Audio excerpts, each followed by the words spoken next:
Coming to you from his downtown Denver studio, here's the Backstage Jazz Radio Show with your host, Steve Roby. Welcome, friends at home and friends in the studio.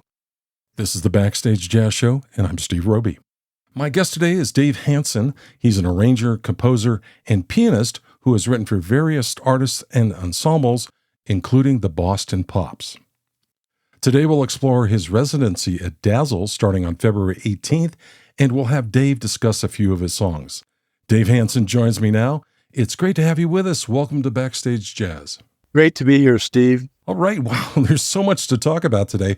I don't know where to begin, but I think the best place is to ask you for a brief intro about your musical career for those listeners that may not be familiar with your music. Yeah, it's a long and winding road.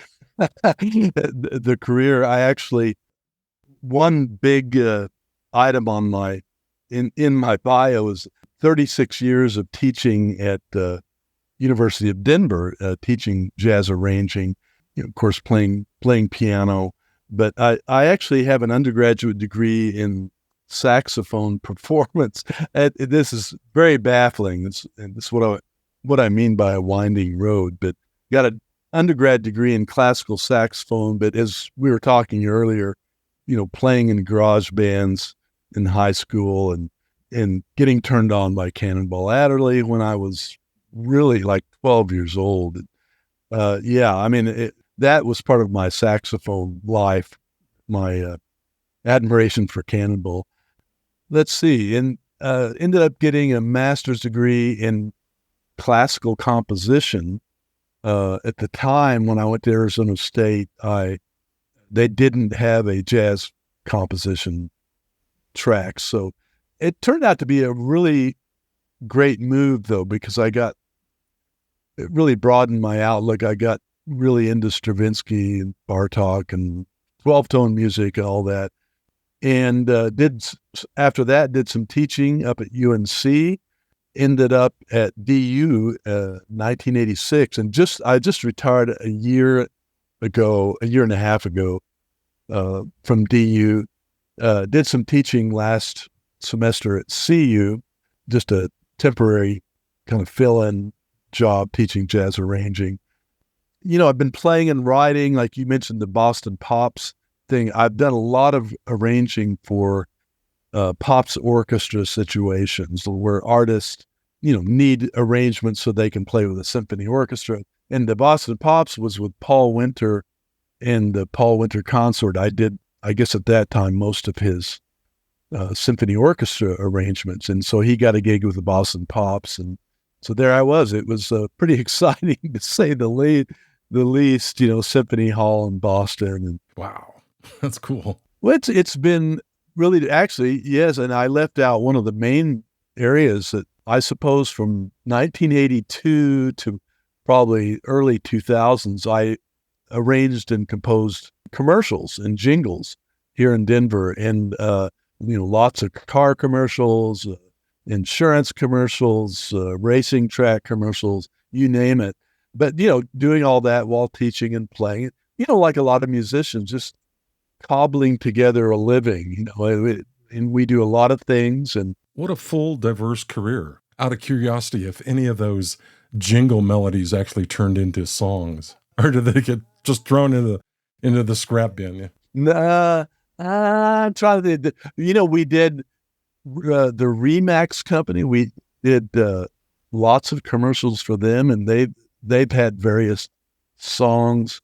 One thing that I'm most proud of in the commercials, I don't know if it airs any longer, but it was a cut for a racing track, a Arapahoe racetrack, and the clients were astute enough to ask for the sound of Aaron Copland. So I arranged a racetrack commercial in the style of, Copland's Rodeo, Appalachian Spring. Anyway, that just, the fun part about all that was you might be asked to do anything, as evidenced by, can you give us a Copland sound here? Or, it could be hip hop, it could be country music, it could be Jamaican or whatever. And I really enjoyed that challenge of just being a chameleon. And now in my later years, quote unquote, I am more interested in, my own stuff. It's sounding kind of egotistical, but it's time for me to explore my stuff. And in a way, that's what this residency is about. It's a chance for me to, put my ideas out there, my music. And let's listen to some of your music. You sent over 2 songs to share with our listeners. And first up is a song called It Could Happen to You by the H2 Big Band. What can you tell our listeners about this song? All right. This is, of course, the old standard, It Could Happen to You. However, it's, as you'll hear, it's been, I guess I could say, deconstructed. You'll hear it stretched out, compressed, reharmonized, rethought. And that was really a lot of my thinking at that time that I arranged that. It was done. I can tell you a little bit about the record here briefly. The record is called It Could Happen, named after that arrangement. And Al Hood and I went to Los Angeles, and we call it Al and Dave's Excellent Adventure. We went to L.A. We hired the best studio musicians in L.A., just an amazing assortment, and brought in Renee Marie to sing. She doesn't sing on this track, but she sings on four of the cuts on the record. We had big band, we had some string quartet, we had different things. But this band that the listeners will hear is, like I say, the cream of the L.A. crop. Wayne Bergeron on lead trumpet, Joe LaBarbera on drums, just an amazing band. Well, let's listen to it now. This is It Could Happen to You by the H2 Big Band here on Backstage Jazz.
You're listening to Backstage Jazz, and my guest today is Dave Hansen.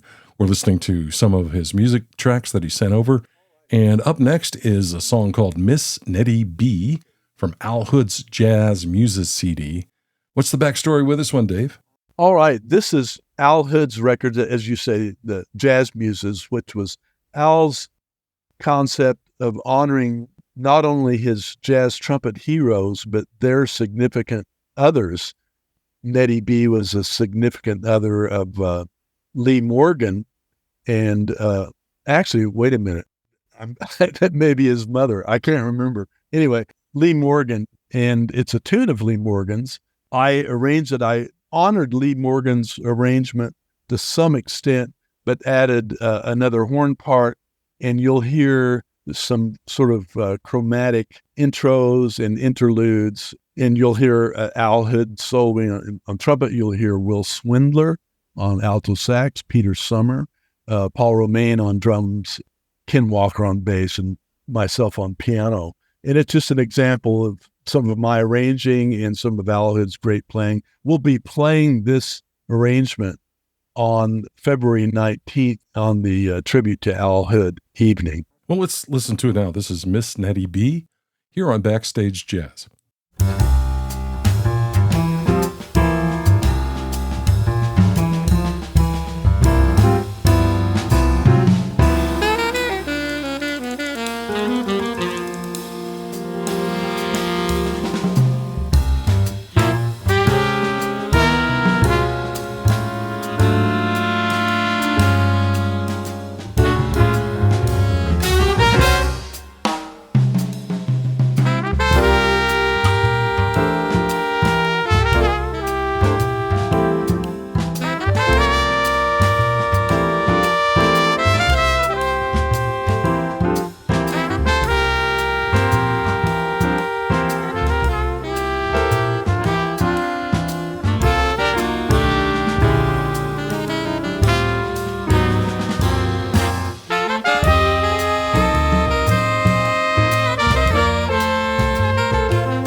This is Backstage Jazz, and my guest today is musician Dave Hansen. Dave, let's get into this long list of diverse shows you have lined up at Dazzle. Each one is unique and different. Let's start at the beginning on February 18th, a 5 p.m. show, a duo concert with violinist Claude Sim. Tell me about this one. Claude Sim, for people that aren't familiar with him, is the associate concertmaster of the Colorado Symphony. So immediately jazz fans might ask, well, what's up with that? Well, it turns out Claude is also a brilliant improviser. He plays bebop, he plays tango, Brazilian music. He can play bluegrass, folk music. He is a really, to use a cliche, diverse, but I mean seriously diverse musician. The thing that's unique about Claude to me is he's a so-called classical player of the highest caliber. You don't play you're not the associate concertmaster of this CSO if you haven't really become a master violinist, and he is that. But he's also a great improviser, and we have collaborated over the course of several years in different contexts, in orchestra music that I've arranged with Claude as the concertmaster, in a small group record of Claude's.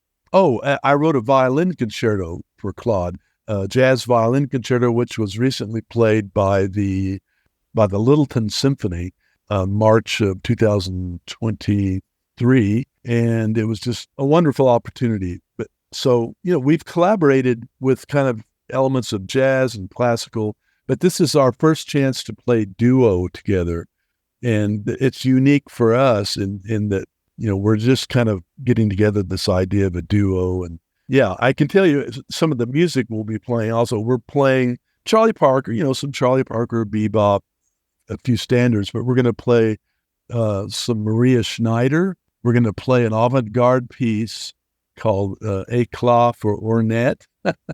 We're kind of formulating the tune list now, but it's going to involve some straight-ahead jazz, bebop, but also Brazilian music, Maria Schneider, in a tune inspired by Jimi Hendrix, I was just telling you about. So keep an open mind when you come. I think that the listeners are going to love it because it's unpredictable in a real good way, I hope.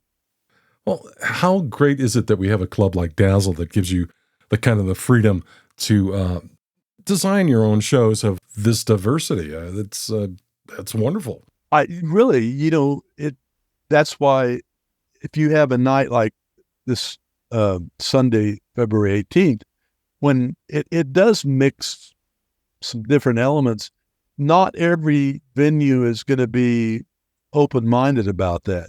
I love Dazzle, that they're making this opportunity available. And actually, just a quick backstory, I went there to Dazzle to hear the Shie Iwazumi concert, and I don't go out a lot, but I hadn't seen Donald Rossa in quite a while. I just, briefly said hi, we spoke, and then the next day in my email, Donald said, "What would you do if you had the opportunity to do anything you want at Dazzle?"